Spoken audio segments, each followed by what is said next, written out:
in the 50s Yes, or 60s. absolutely. Yep. Yeah. Yep. Kind of like the Christmas thing, you know. Right. There's a new one made like every. Like a The Wonderful Scrooge, Life. That's yeah. what you're thinking. Well, of. no, I'm thinking Or of Scrooge. the Scrooge movies. Scrooge is good anytime. What is that movie called? Okay, so here are the list of films that actually It's won. really nice, Mark, if we could get a drum roll Yeah. here. It'd really be nice if we So could get that. we're going to rifle through these. We're and going we're to going to rifle discuss through these them. with or without a drum roll, by the way. But go right. A Go drum roll would be better. Let me put my headphones on for a second. Okay. I'm trying that. It doesn't matter. We're here all week. Yes, Tip we your are. waitresses. There's a Absolutely. food drink minimum. Absolutely. Around the World in 80 Days. Wow. 1956. The Jules Verne story. Something like that. There you go. Okay.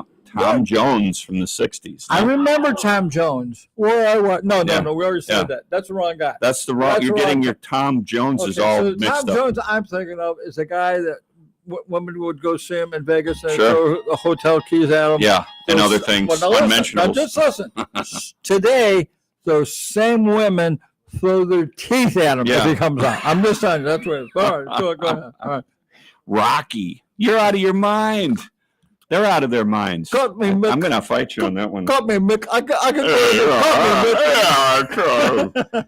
And do you know? Oh, we'll get into Rocky. Right. And the last one is The Shape of Water. The Shape From of Water. just like 5 or 6 years ago. That's The- 2017, if memory serves. And I do believe the Oscars are coming up. Is it this weekend? I think Just so. thinking. Either this week or next week. We're going to set the clocks back or move them up. Okay, so I'm laying odds that there will be at least 2 more fights at the Oscars. We're not Yeah. really sure Who's going to get punched? Well, or slapped? see, here's the thing: equal time, equal rights, equity, whatever.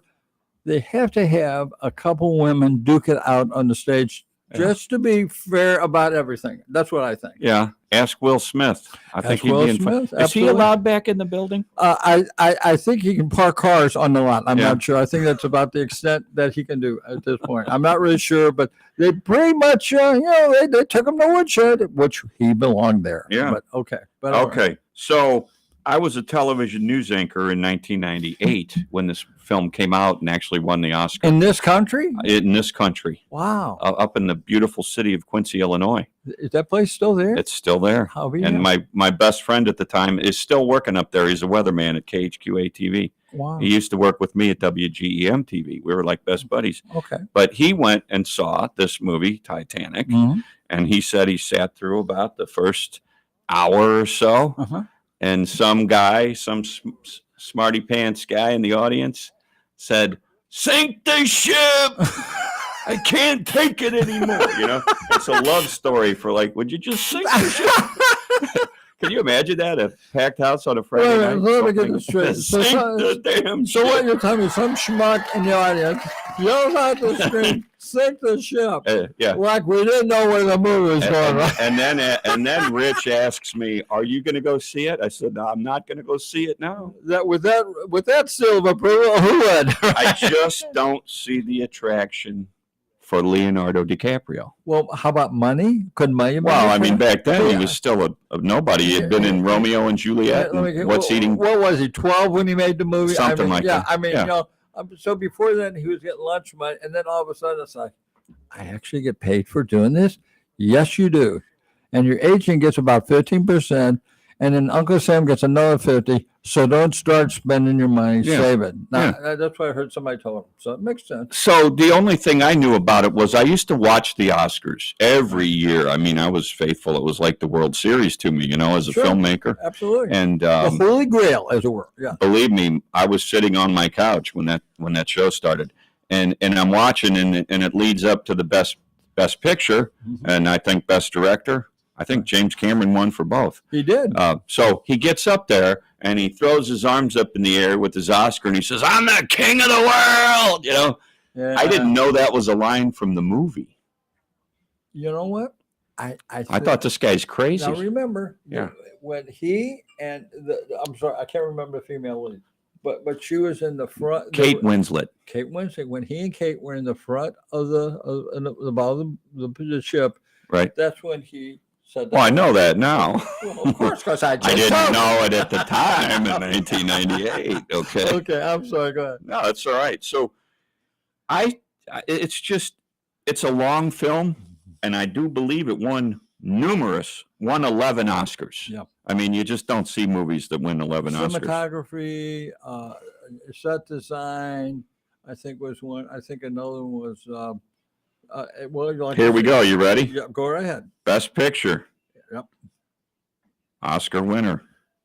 Best Cinematography. Best Director. Yep. Russell Carpenter was the cinematographer. Mhm. Best Art Direction. Right. Best Costume Design. Best Sound. Best Film Editing. Best Effects. Best Effects, Visual Effects. Best Music. Best Music. Best Actress in the Leading Role was a nominee. These are nominees now. Mhm. Best Actress in a Supporting Role. Best Makeup.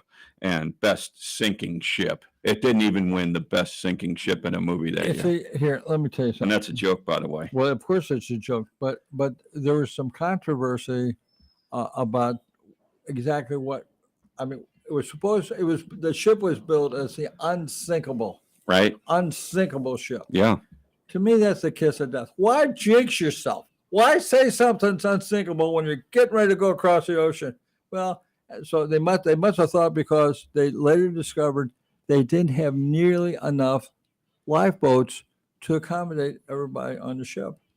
So there was women and children first, are people that are really afraid of water like me. Okay, I mean, I would have wanted to go over with the women and children, but I think it wound up out of ships.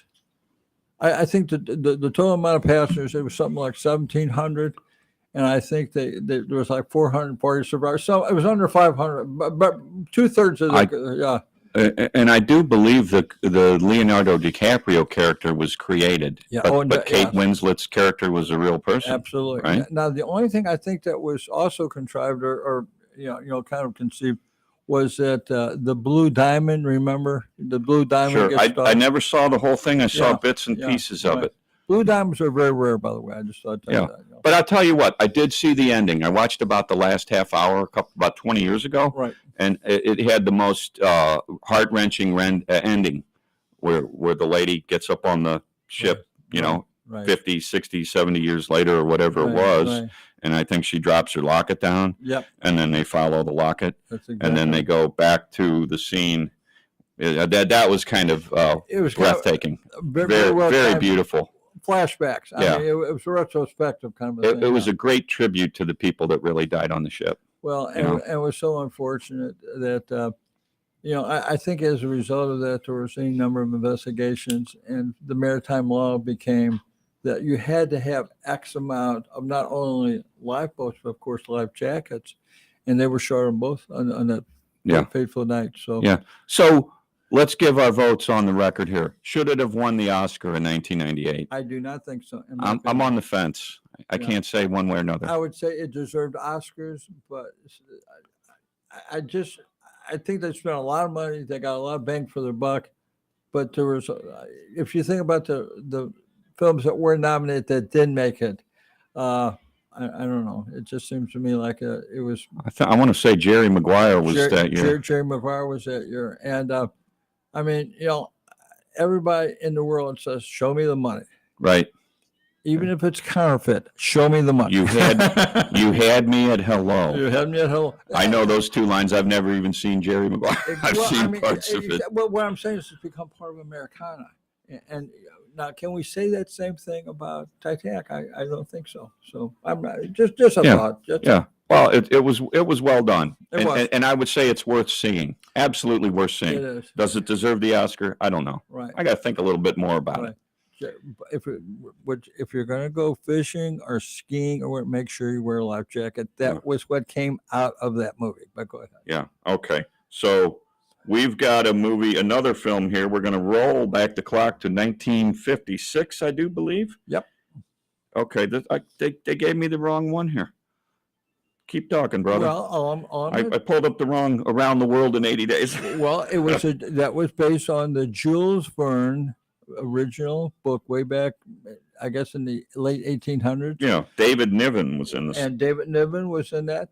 I think I see Frank Sinatra in the trailer here. Frank Sinatra was in it. And the idea of it was that they tried to capsulate. I mean, the book was very well written by Jules Verne, um, and a lot of times when you're trying to adapt a book into a screenplay, there's always a certain amount of artistic license. And maybe, I guess, what this gentleman was saying that it kind of missed the mark a little bit. Yeah. You know, they were trying to go for star power, which at that time, maybe some of our younger listeners won't know who David Niven was, but he was even Frank Sinatra. I got to tell you this quick story. So 2 days ago, my granddaughter, she's like 19, she's over at the house, and she's chopping some carrots, and she nicked her finger, right? Oh my God, my finger's bleeding. I thought, well, okay, so we'll take care of it, you know. And so I'm trying to wrap it up. I said, "Come on, John Wayne." And she says, "Who's John Wayne?" Yeah. Who's John Wayne? Who's George Washington? What, Ben Franklin? Abraham Lincoln? So my point is that generational wise, you're not familiar with David Niven, and maybe not Frank Sinatra, although his Americana is. Let me throw another couple of names at you. Cesar Romero. Everybody knows him from being the Joker in the Batman TV show where he played a. That was his really what I'm going to call his revival in the business, you know, because prior to that, he had been in. Well, later he was in. Remember Ocean's 11, or I believe it was, if I'm not the '60s version. The '60s version, yeah, with Frank Sinatra, I think, yeah. Well, Cesar Romero was a classically, I believe, trained. He was from South America. I think so. A great, serious, dramatic actor. He was incredible. And then he shows up playing the Joker. It was almost demeaning, I guess. The funny thing was, I heard a story. Adam West played Batman, and Adam West was so envious of Cesar Romero because Cesar Romero was such a consummate professional, such a veteran, that he would, if he wasn't actually shooting a scene, he would go over and fall asleep like in a director's chair, fall sound asleep and take a nap for half an hour. Adam West always wanted to be able to do that. He couldn't fall asleep, you know, because Cesar Romero, if you get into filmmaking, you're going to find out that some of these people are highly professional and they just got it down and they have the confidence and they can walk over and take a nap for 15 minutes and then 5 minutes later be shooting a scene. Well, they're good to go. Well, here, let me put you hip to something.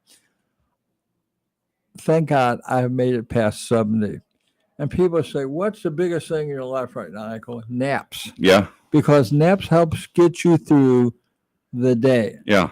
Now, they're not always aware. Like a lot of times I'll be in a passenger side of the car and I'm just sitting there, you know.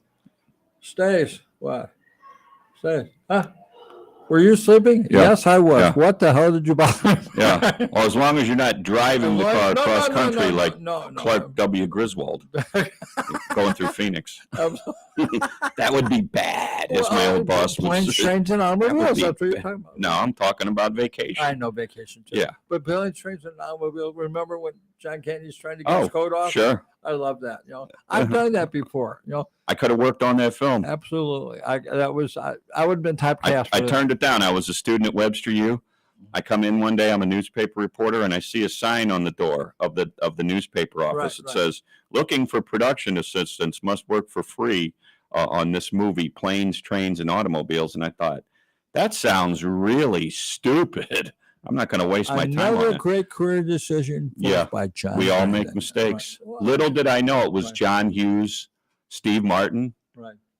and John Candy in one of the classic holiday films. I could have been a part of that. Well, what's the old saying? No, never judge a book by its cover or a movie by its title. Go Yeah. ahead, John. I'm Okay. sorry. So also in Around the World in 80 Days, Charles Boyer, and then that this shows Boyer. Boyer Yeah, there you go. as Monsieur Gas. I speak a Ah. little French. We also had Sir John Gielgud, and he's best known for looking like he was 85 when he was 35. Well, He was in Julius Caesar too. Yes, he was. He played a hell of a Julius Caesar. Yeah, I remember that. Yeah. God. He's just one of those guys that just looked old his whole life, you know? Well, the thing, yeah, absolutely. Well, I guess he dated older chicks too. I don't know, but maybe that helped. And he was in another film we're going to talk about in a few minutes called Arthur. Arthur, And yes. that's probably his most iconic role. He played Hobson the butler. Absolutely. And I'm going blank here. He was in Caligula with Malcolm McDowell. So we're going back a little ways. Which was a quasi-porno movie produced by Bob Guccione. What I can tell you is this, is that a lot of the people, conservatives, thought that movie should have been banned in Boston. Right. Now, I got to tell you something about that real quick. I grew up in a Catholic parish. I'm not Catholic, but I grew up in a parish. And back in the 50s, there used to be what they called the B list of movies. And that was a list of films that the archdiocese in St. Louis or other archdioceses throughout the country would put films on. These were, you're not supposed to go watch these movies because they're dirty, well, inappropriate. That's a word, Yeah. inappropriate. And so what did that mean? That meant that everybody in the world went to watch those movies. So I think in the early 50s, when this started coming out, it was that was before the rating system or whatever, you know. And Louis B. Mayer said, "Boy, I wish that the Vatican would make all of the movies be movies." Yeah. He said because the more they said don't do it, they did it. So I'm just saying that. But those movies back then, Caligula, which in the early days of that movie, it was considered very, very controversial. Yeah. What's the only movie that you can think of that the Vatican actually endorsed that was a fictional film? No, I'm talking about endorsed. Okay, I give up. Ben-Hur. It was a fictional story. I finally saw the whole thing about 5 years ago. Absolutely. I bought it. It's long, man. It's long. It's long, but all the characters were like nice Jewish boys, with the exception of the guy that got killed in a chariot. Remember? Yeah. I can't remember. The bad guy. The bad guy. Scary Jack Palance. There you go. Yep. Absolutely. His best film was Shane.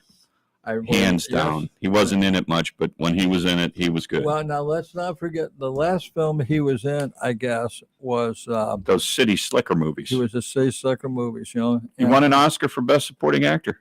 And when he came out and he tried to show the rest of Hollywood that he was still virile. Yeah. Is that the right word? Viral? Yeah. Viral. No, it's He viral. could be viral now. He could have been viral. He could have done Yeah. whatever. But anyway, so he's doing one arm push-up. Right? And he's like, On the stage at the yeah, Oscars. he's like 80 years I old. saw And it. I'm thinking, okay, I'm impressed. He was 72 or 3. So, I mean, Yeah. well, that's what I am. So Yeah. I'm saying, could I do a one arm push up? Listen, I'll pay somebody to do them for me. So Yeah. that's the way it works out. Billy Crystal and Billy Crystal, absolutely. oh my God, the yeah. guy that died, the guy that had leukemia and died. He was in a whole bunch of. He was never the star. He was always second or third, fourth fiddle. Yeah. You know who we're talking about, Mark? Future player. I'll think of his name. He was in Donnie Brasco with my friend Robert Miano. Right. The Italian guy. Yeah. I know Yeah. what you're talking about. He'll come to us. No, He had a famous father and a famous brother, and actually Bruno Kirby died about 20 years ago from leukemia. I think he was only in his early 50s. yeah. And his father, Bruce Kirby, was a guy that I guarantee you saw on every 70s show. He always played this scary-looking, hard-nosed, authoritative figure. Right. And he just died a few years ago, and he was in his 90s. I remember, and you talk about commanding the screen. I mean, it was like you were focused on him. I don't know. It was more persona than anything, but he had that certain. He had that look like my father used to have when I screwed up, and he'd just look at me like, "You know, you screwed up, don't you? Uh-huh. Yep. You know, you're gonna get your butt beat, don't you?" Yeah. I know that's what that. But he had that look. That's all I'm saying. You know, Yeah. So I never saw Tom Jones. We were talking about Tom Jones starring Albert Finney. Yes. Apparently he won the Oscar in like 1963. And that was one of the movies that we're talking about that was basically kind of not really received well by the audiences. Let me give the title, Okay. the summation. Please The do. Romantic Yeah. and Chivalrous Adventures of Adopted Bastard. Their words, not mine. Ooh. Tom Jones in Wait, hold on. 18th century England. Mark, with the FCC, let's get by with that one. I think He's shaking his we're head. okay. Okay, I think we screwed the pooch myself, but that's just my Yeah, opinion. that's what All we're right. saying. All right, okay, go ahead. All right, okay. Okay, I'm not here. All right. So 1963. I never saw this film. Okay. Oliver, what's his name? Albert Finney. Albert Finney. And wasn't he the guy that was in Aaron Brockovich? He was the attorney. Yes, but he was also in Annie. Okay, right. Did he play Daddy Warbucks? Daddy Warbucks. Okay, with a bald wig. Absolutely. Now, if you want to compare his performance to a recent performance, I would like to. well, I'm glad you asked. Does the name Harry Connick Jr. mean anything to you? It certainly does. Singer, actor. He is well. And Somebody you've been in talks with for one of the films we're going to do. I tried to borrow money from him, and he said, "Who are you, and why $10. are you in my face?" No, Yeah. but he's a great guy. But anyway, Harry Connick Jr.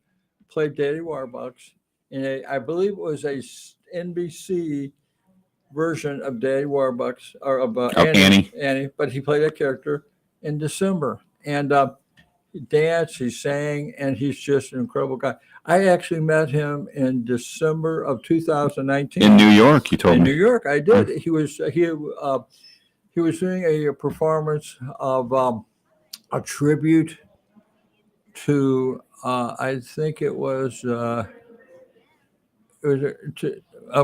my mind just went blank, but Cole Porter. Cole Porter, sure. Cole Porter. And this guy, Harry, I'm telling you what, he sang, he danced, he did shtick, he played the piano, he did everything. It was an hour and a half that was totally 100% together. And I mean, clearly he was one of the best performers that I saw in versatile roles. Sure. Because from a execution of the instruments, he believe it or not, he picked up a horn, and he was playing a horn in this thing. Supposedly, one of the members of what would be the orchestra, just like hours before that show, that matinee, got hurt. So Harry said, "No problem." So he went over and he just plugged it in like it was nothing, just didn't miss a lick, just right there. So I was very impressed with him. But anyway, Harry Connick Jr. did a fantastic job as Daddy Warbucks in Annie. And, it got pretty good numbers. I don't think they were great. But, today there's so many shows that people can watch that very often art, which that really was. And the little gal that played Annie, she did a fantastic job. She's there for in the newer one. In the newer right? one, yeah. And she did. We're going to look her up and give her some accolades. We absolutely are. We'll talk about it next show when we know a little bit about what we're talking about. Yeah. Yes, we will. Okay, so we're bumping into the break here in just a minute, but we want to set the second half of the show up just a little bit, Stace. We're going to talk about Rocky from 1976. Absolutely. We're going to get into the details of Rocky Precisely. and Rocky winning the Oscar for Best Picture, and I think Stallone was nominated for Best Actor but did not win it. Did not win. And interesting enough, I know we just, don't give the goods away. I'm not We're going to talk about just setting it up. We're going to talk about everything that you ever wanted to know about Rocky. Yeah, but we're afraid to ask. We're afraid to ask, or you didn't ask for whatever reason. Okay. Yeah.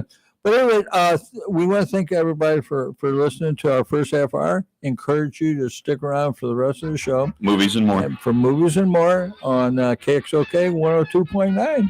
We'll be back, brothers. Y'all come and sisters. Back. Absolutely.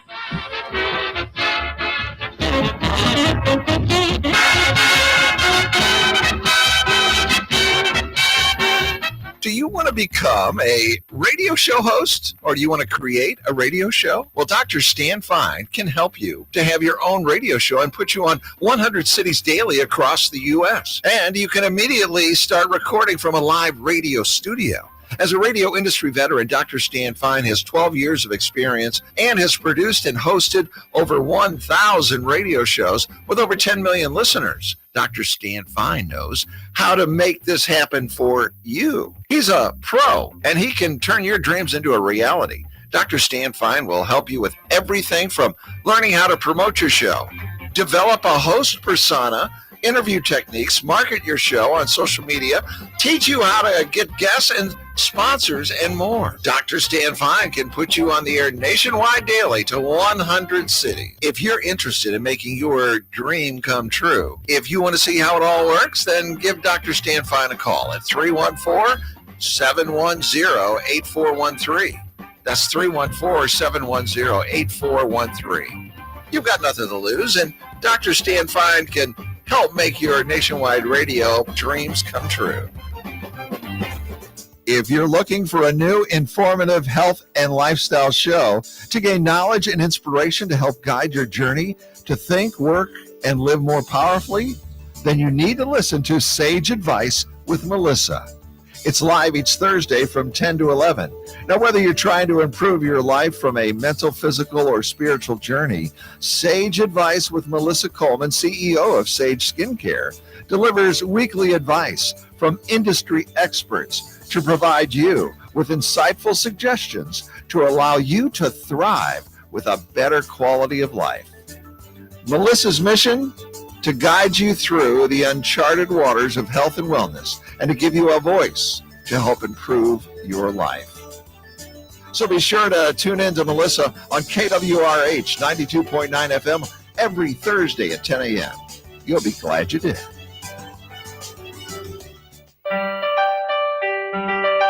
Hey, listeners, saying thanks to your customers is nice and polite, but expressing your gratitude in memorable and ongoing ways can boost your business. At Promo Experts LLC, we exceed our customers' expectations. For over 20 years, our product knowledge and experience has helped them with their marketing initiatives and trade show graphics. We are happy to put that experience to work for you. Quality products, great customer service, and prices are our number one priority. We work with you to find unique, creative, and new ideas that fit your image and expectations, helping you build strong relationships with your customers. When you select Promo Experts as your marketing partner, we help you to see more than the big picture. For more information about this exciting opportunity, contact Diane Carson, President, at 636-458-5241. That's 636-458-5241. Let Promo Experts help you to move your business brand beyond the bland.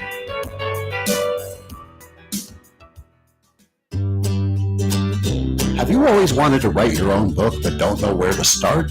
Publishing Concepts, a publishing company located right here in St. Louis, offers everything from consulting, book printing, copyrights, ISBNs and barcodes, print book layout, ebook and iBook layout, graphic design, cover design, ghostwriting, typing and editing, distribution, marketing, and more for an affordable price. Visit publishingconceptsllc.com or just Google Publishing Concepts to get started today, or call 314-781-8880. That's 314-781-8880. Publishing Concepts. We help you sell more books.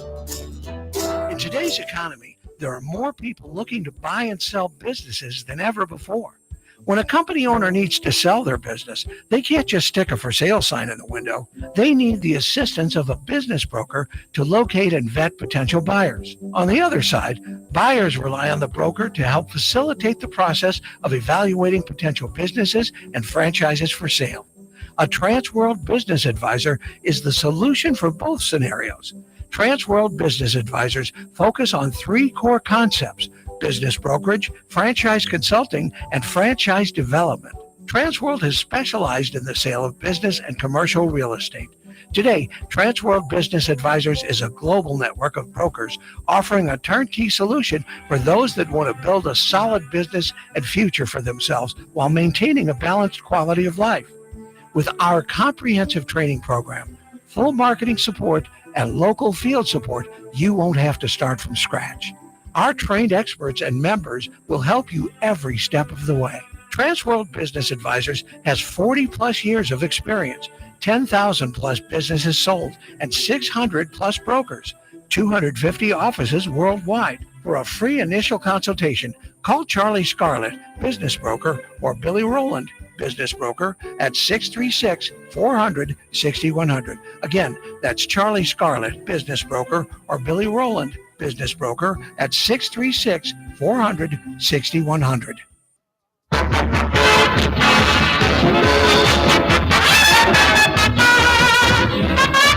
And welcome back to Movies and More. I'm Stacey Hollis, again with John Brennan. And before we went on break, we were talking about the films of yesteryear that really Overachieved. Maybe overachieved. They won Oscars. They won Oscars. but yet a lot of audience people that talked about the film, and really some critics didn't do.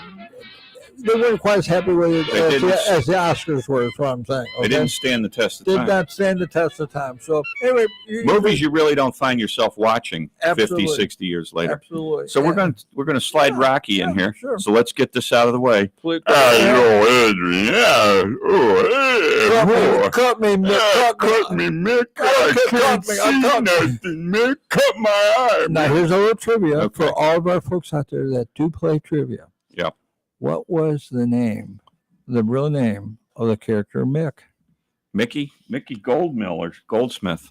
It's on his tomb in Rocky 3 when they That's bury exactly right. him. Yeah. Well, do I get a cookie for that? Well, you can, but I thought you had to How try. about a nice Hawaiian punch, right? Right now. I love that commercial. But actually, the real life name of the guy that played that. What was? Oh, Burgess Meredith. Burgess Meredith. Great actor. Great Absolutely. actor. I remember when I was a kid. Now this goes back many years ago. Back in the 50s, Burgess Meredith was on an episode of The Twilight Zone. Yeah, I remember. You I the saw place and time. Do you remember that? a guy with real thick Coke bottle Coke glasses. bottle glass. A nerd. A nerd.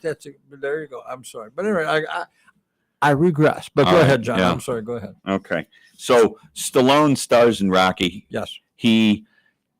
I'm in total disagreement with you about this, or whoever said that didn't deserve the Oscar for Best Picture. It's probably the most powerful, motivating, enthusiastic sports films ever made. And the soundtrack was so very important. It put it over the top. It was over the top good. So Stallone was a 2-bit actor. He was on some TV shows. He was in a movie in I one scene. saw him on Kojak. Remember Kojak? Sure. And just prior Who to loves you, baby? Who loves you? I love you. And I tell you what, I want to be like Kojak, so I bought a box of those Tootsie Roll things, Sure. you know. Tootsie Pop Drop. And I got to tell you, I broke a tooth on Yeah. one of those You dogs. deserved it. And I deserved it. So I had to give the rest of them away. And my dad said, "My God, I've never seen a tooth like that before."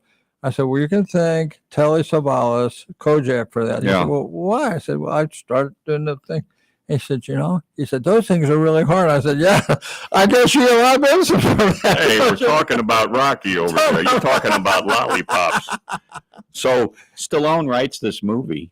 He's in a scene with Jack Lemmon in Prisoner of 7th Avenue or 5th Avenue or Right. whatever it was. He's a nobody. Right. He writes the movie. He takes it to the studio. He actually gets a meeting. They offer him like $200,000 or $300,000 for the script only.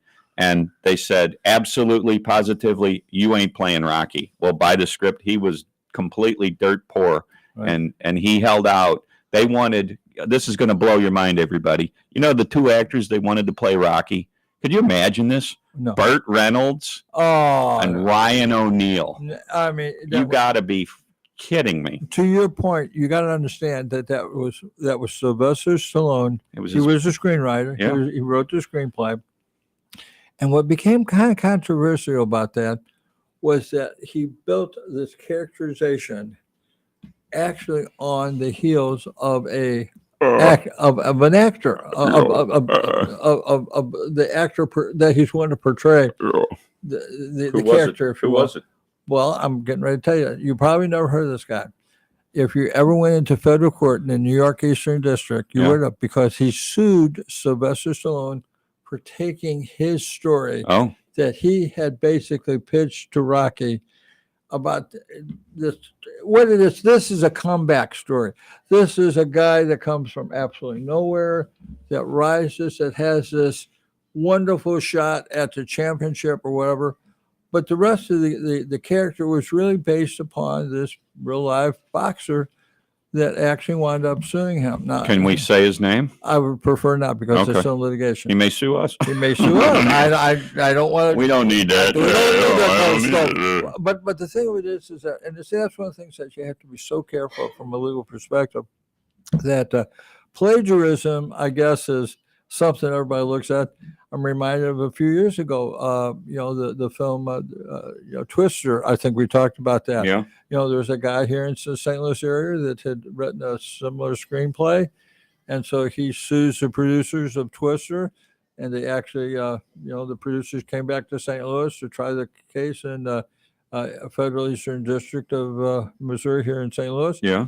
Anyway, the guy lost. Close but no cigar. You know? Right. But just, you Yeah. never know. So Starring Bill Paxton, Yes. who died 5 years ago, maybe about 6 years ago. Yep. Yeah, and Helen Hunt, Helen Hunt. and then absolutely. Jamie Gertz. Right. But that was a movie that was, it was like close. Yeah, it was about a tornado, but so what? Anything can be. But Yeah. the thing is that when you're talking about plagiarism, you have to be a little bit more specific. Lines have to be similar.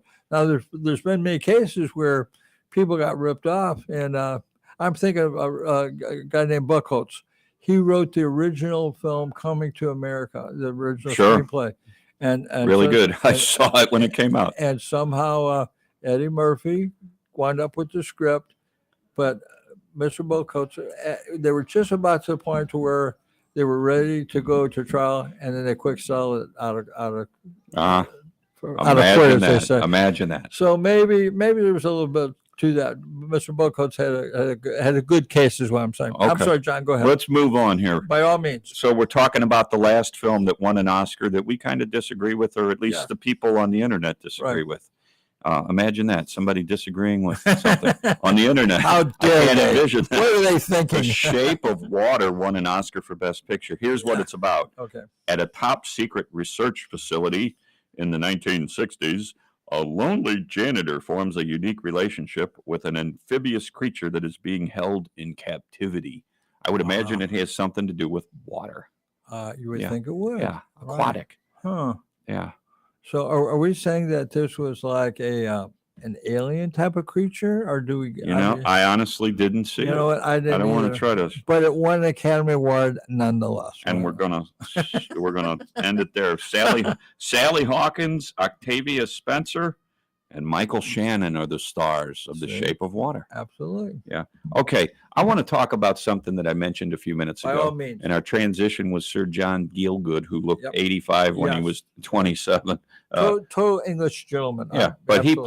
played the most enchanting character, Hobson the butler, in this film Right.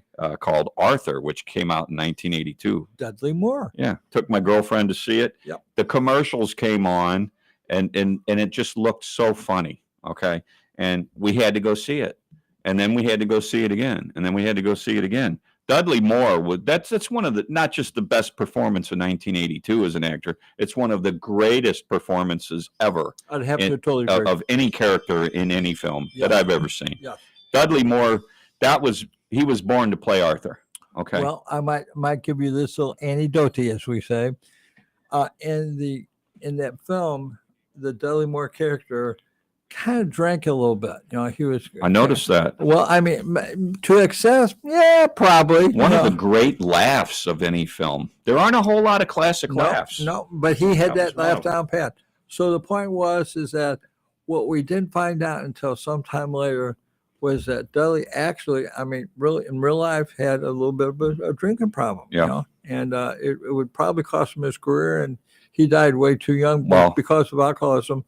But he was buzzed when he made that movie. He actually had a condition at the end Yep. that made him sound like he was slurring his words, and Right, everybody exactly. thought he was Right. inebriated, and he wasn't. He wasn't, but there was It a was really correlation. sad. It really He died at 66. which was too young because he was, and I guess people don't realize, but he was a concert pianist.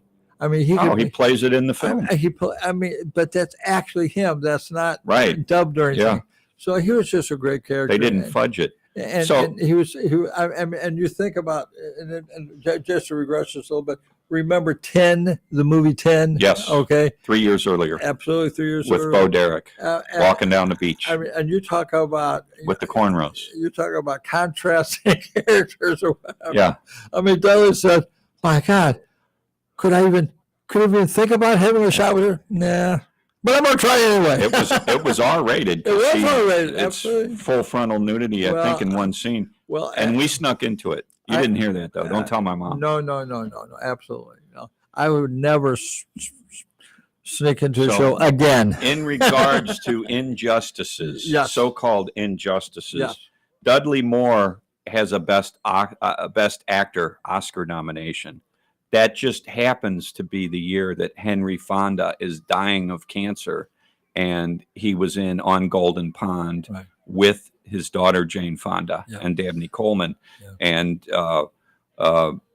Henry Fonda had never received an Oscar award For all those years. for all those years of great films that he starred in. Never won a Best Actor Oscar. Right. Okay, so the Academy, they knew he was dying. They had to make a tough decision.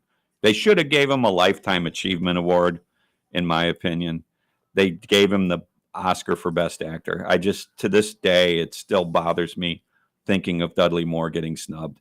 I remember his reaction Right. when he found out he wasn't winning, because he was Absolutely. a shoo-in. Right. He was hands Well, down. if you remember the movie, I guess it was about, I think it was the same year, in 1939, The Grapes of Wrath, you know. Sure. I mean, That was his first big film. that was his first big film. Tom Joad. Now, I think that film competed with, if I'm not mistaken, with the Clark Gable movie of, Oh, you want to talk about 1939? yeah, That was one of the greatest Yeah. movie years ever. Absolutely. Wizard of Oz, absolutely. the Gone with the Wind. So what I'm saying is that here you have Henry Fonda, right? You've got, right? Yeah. You got Henry Fonda.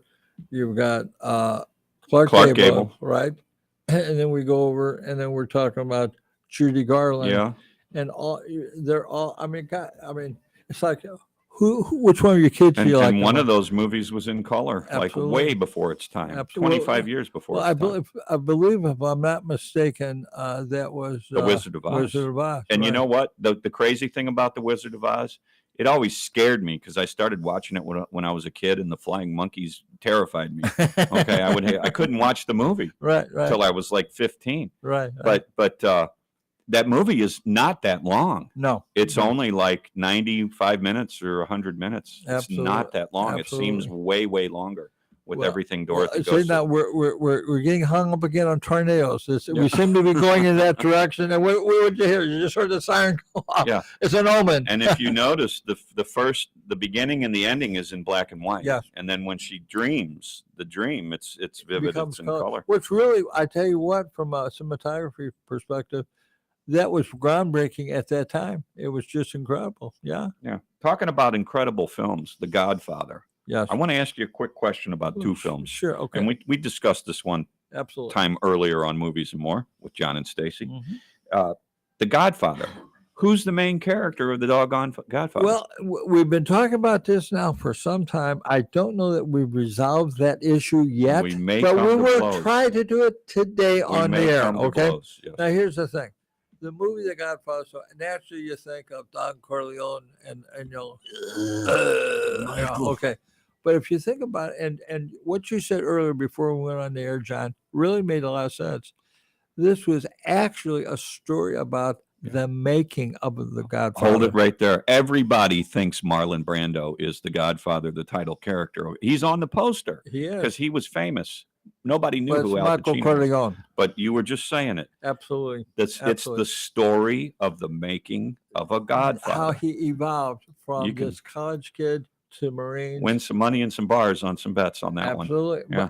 And so if you think about it, here was the heir apparent was his, Yeah. not the He was oldest the son, reluctant, the reluctant, well-groomed. well-groomed, and he was going to be in business. By default, he became the guy. Whatever he was going to do. But if we recall, and I'm sure we all do from the movie, when Don Corleone was injured, was shot, Yeah. and was presumed to be dying or whatever, Yeah. and then at that point, Sonny Corleone took over, and he was not quite up to The standards. the standards. The temperament of Now, I being the don't know what the Godfather. prerequisites are for the head of a crime Family like that, yes. Okay, but apparently there's some unspoken law that says you can't be a hothead Right. and be the head. And well, last very long. Absolutely. But Yeah. somebody should have told John Gotti that, because Yeah. apparently he didn't get the memo. Okay. All right. You know what I mean? But the reality is that, to your point, I think the movie was very much about this young man that's raised in this business, And in the early days when he's at the wedding of his sister, Connie.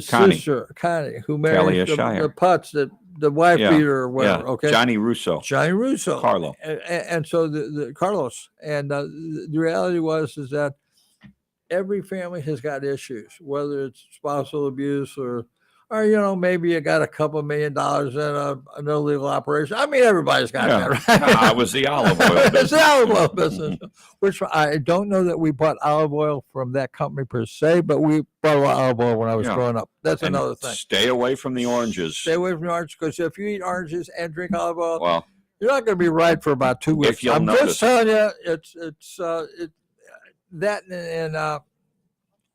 not a good situation. Something to watch for. Yes. We'll leave it on this note. Yes. Something to watch for in The Godfather, the symbolism of oranges. Every time oranges appear on the kitchen table or wherever, Right. something really bad happens. Right. Don Corleone's buying oranges when he gets shot by the two guys in the street. Right. And Vito, bumbling Vito, drops his 38 and he yells, "Papa!" Yeah. Do you know, I'm going to break my own rule. I'm going to say one more thing about The Godfather. I think what was most important to Marlon Brando anytime he looked at a script is, do I get to die in this movie? Right. Because he made a big deal about dying. Well, Did you ever see The Young Lions, where he Yes. plays a German officer? Yes. He gets shot Absolutely. by Dean Martin. Right. At the end, he As rolls he's down the coming over hill, and Yeah. he ends up with his head under the water in the creek. Absolutely. What a scene. Well, Hemingway, I think, said there is no story without death. Yeah. And that obviously to all of us, that's the final act. It usually would be. That would be it. That's a curtain closer. Unless it's Pulp Fiction. Yeah. We're going to talk about one other quick film Sure. where we need to figure out who the main character is. And I'm dropping this on you because I'm trying to put you on the spot. Okay. Remember a film called Amadeus? Yes, I do. Amadeus, starring Absolutely. Tom Hulse. Yep. Who was really only in only in one other film of note, which was Animal House. Yes. So Tom Hulse, they liked him because he looked like an ordinary guy. Yeah. I'm trying to think of the guy that directed it. He directed One Flew Over the Cuckoo's Nest. Yeah. Milos Forman. Right. He directed all kinds of genres of films. Absolutely. He also directed Hair, one of my favorite films, which inspired me to want to get into filmmaking when I was. Which when we get to this, as a director, as a filmmaker, I got two questions, but you go ahead. All right. Okay. So the question is, who's the main character in Amadeus? You got Salieri, who's trying to figure out if he actually was responsible for the untimely demise / death of Mozart. And then you got Tom Hulse as Mozart. What's your vote there, Mark? You got any thoughts on that? Who's the main character? Because the narrator of the story is Salieri. Yeah. He's the one that's jealous. Right. What better way to show how great somebody is than to have the story seen through the eyes of their nemesis, the guy that's most jealous of them on the planet? So who's the main character? Because Mozart, Amadeus, is the title character. Yeah. But the person that's telling the story is Right. Salieri, Exactly. F. Murray Abraham. And guess who won the Oscar? Murray Abraham. Best actor, Murray- F. Murray Abraham. Absolutely. I do believe Tom Hulse was also Yes. nominated. Absolutely. Tom Hulse was fantastic. Another of the legendary laughs of a character in a film, which there's only a handful. Right. As we said, Dudley Moore just a couple of years earlier. Absolutely. But I actually bought and watched the director's cut of Amadeus, and basically it was Milos Forman talking with some friend of his, the guy that was the producer on it. They were discussing the whole movie all the way through, talking over it, and it was fascinating. If you want to learn about filmmaking, get yourself the director's cut of Absolutely. Amadeus. Absolutely. So my vote is, I want to say Amadeus is the main character. I would have to agree with you. Because he's on the I would it's his have to name. agree wholeheartedly. The reality is that's a historical piece, and the costuming and the dialogue and the mannerisms and the characterizations become paramount to the success of that film. All these elements come together, and that just goes to show what a great director, great cinematographer, set designer, wardrobe, and so forth. That was just a beautiful, beautiful film. And I'm glad you mentioned that, because F. Murray Abrams.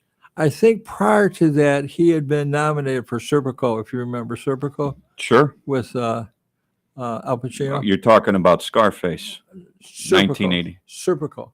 Serpico was about a New York detective Okay. that was not Frank on the- Serpico, sandwiched in between the two Godfather That's what I'm movies. trying to tell you. Yeah. And, but F. Murray Abrams true was story. in that. Absolutely. I don't remember him in that. Well, he was in that, and he played a New York detective that was on the take. Imagine that. Yeah, You know, Yeah, okay. which is what the whole movie was Which about. is what the whole movie corruption was in New about, York. Precisely. Yeah, absolutely. You know, one of the things that I wanted to get into with you a little bit today, John. I know that you're in the process of developing a number of screenplays, and you've done some. We short both films. are. Well, Yeah. we both are absolutely, and together, absolutely, because not only are we partners on this fantastic radio venture, but we do have a life outside of the studio, like we say. But what I was going to ask you is this. When you started in the business, you talked about what influenced you, what kind of drove you, or maybe made you more in tune with what you want to do. That what Help you're me doing now. discern what I was Help- interested in. help- Which, help you which to figure it out. department? Right. So my point is this. Did you say what's more important to me to direct, to produce, or to screenwrite? I know you have elements of all three in your little ditty bag of expertise. Which one of the three disciplines of the business were you most drawn to? Well, if I could do anything my way, I would only make fiction films that I wrote by myself.